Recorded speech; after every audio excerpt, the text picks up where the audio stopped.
Makanya orang yang tidak akan bahagia, orang yang masih menghidupkan masa lalunya, dan orang yang mencemaskan masa depannya untuk hidup saat ini. Ahilman sejak kecil anak yatim, sakit, tidak enak. Dulu saya merasa, kenapa ya Allah tuh gak sayang sama saya? Ditinggal ayah di usia saya masih kecil, kemudian ibunda sakit stroke dengan keadaan yang sulit. Aku pernah tenggelam dalam sesuatu yang tidak enak bagi hidup saya. Ini izinmu. Dan barang siapa yang yakin ke Allah, maka Allah akan berikan petunjuk ke dalam hatinya. Diobatin sama Allah. Dengan cara apa Ustaz ngobatinnya? Kenapa ada orang yang masih trauma dengan masa lalu? Kenapa masih ada orang yang masih merasa tersakiti dengan masa lalu? Boleh jadi dia sibuk berusaha menghilangkan lukanya, tapi lupa mengobati luka. Manusia akan mengalami 3 masa dalam hidup. 1, masa lalu. 2, masa kini. 3, masa depan. Masa lalu adalah sesuatu yang sudah lalu. Kata Imam Ghazali, sesuatu yang paling jauh denganmu adalah apa? Masa lalu.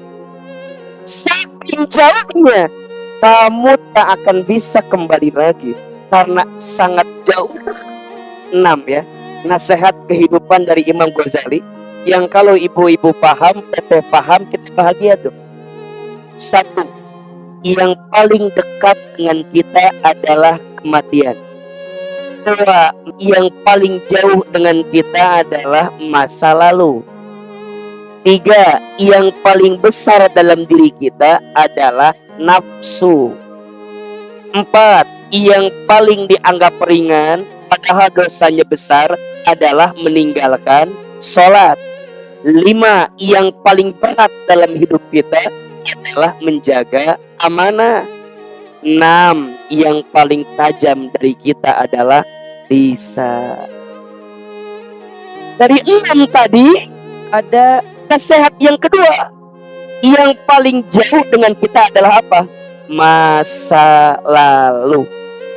Dan kita nggak akan bisa kembali ke masa lalu.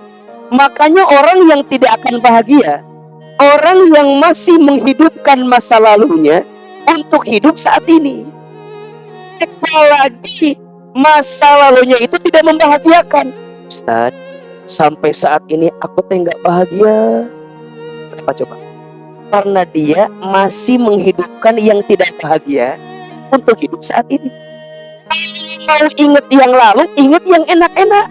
Jadi orang yang tidak bahagia, orang yang menghidupkan masa lalunya untuk hadir saat ini, dan orang yang mencemaskan masa depannya untuk hidup saat ini. Jadi gimana tuh Ustaz? Cara mengobati luka kita di masa lalu itu gimana caranya?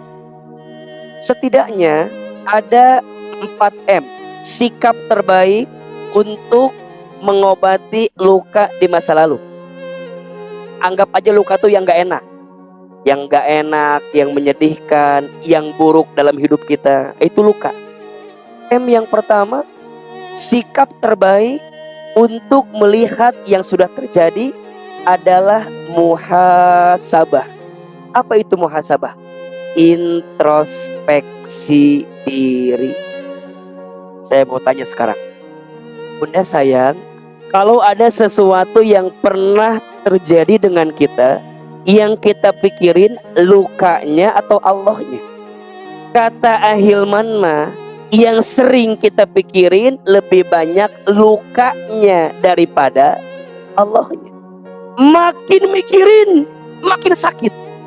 Jadi kadang-kadang yang merencanakan sakit bukan keadaannya, tapi hati kita yang masih mengizinkan itu hadir dalam hidup kita. Kalau mikirnya ke Allah, akan ada kebaikan.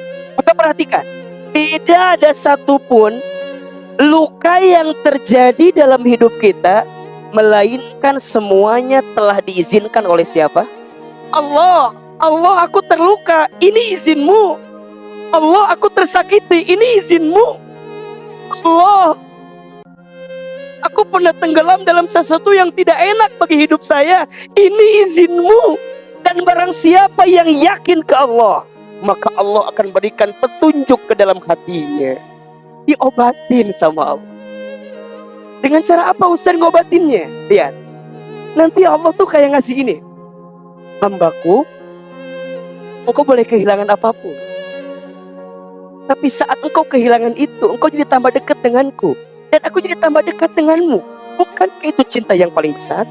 Bunda tolong jawab. Biasanya Bunda kalau sedang punya masalah, tambah jauh atau tambah dekat sama Allah?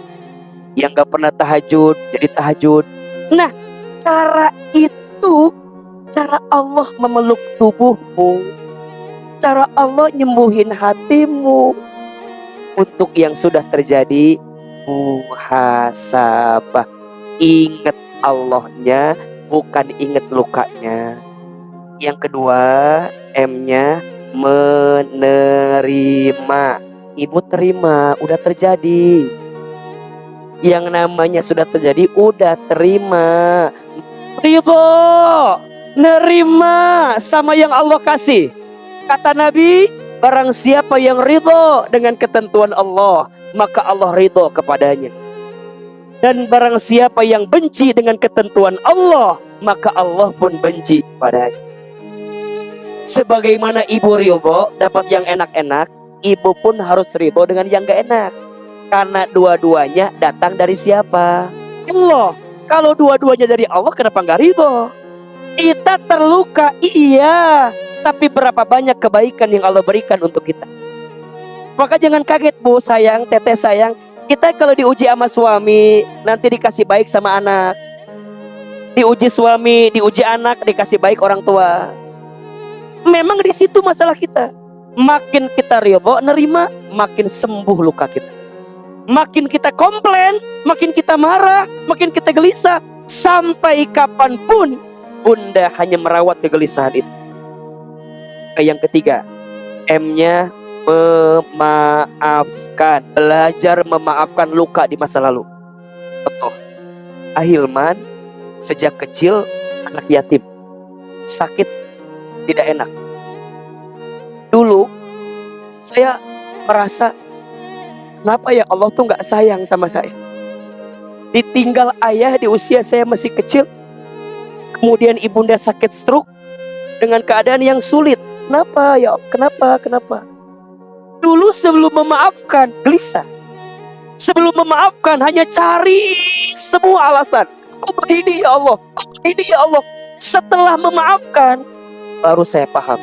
Oh, Hilman, Allah tuh sengaja membuat hidupmu berat agar kamu menjadi orang besar yang dilatih dengan segala kesulitan dalam hidup. Terluka, tersakiti, jadi obat yang bikin kita manis, bagus atau tidak? Dulu saya bilang, ya Allah, kenapa begini? Sekarang saya bilang, ya Allah, untung dulu begitu. Ibu saya, harta kita nggak banyak, uang kita nggak banyak, betul? Tapi kita pengen dapat pahala sedekah, mau? Jadikanlah semua orang yang pernah menyakiti kita, semua orang yang pernah menghina kita, semua orang yang pernah menzalimi kita, semua orang yang pernah menjatuhkan kita, merendahkan kita, yang melukai kita, jadikanlah orang-orang itu sebagai bekal sedekah untuk kita dengan cara memaafkan kesalahan orang. Maka jangan kaget, orang yang banyak dilukai saat di dunia dan dia bisa memaafkan, maka dia akan mendapatkan surga yang lebih luas daripada apapun. Akhir, M-nya mendoakan. Untuk semua luka yang pernah terjadi, cukup mendoakan. Mudah-mudahan setiap luka kita bisa disembuhkan oleh Allah Subhanahu wa Ta'ala, dan kita bisa lebih kuat menjalani kehidupan kita.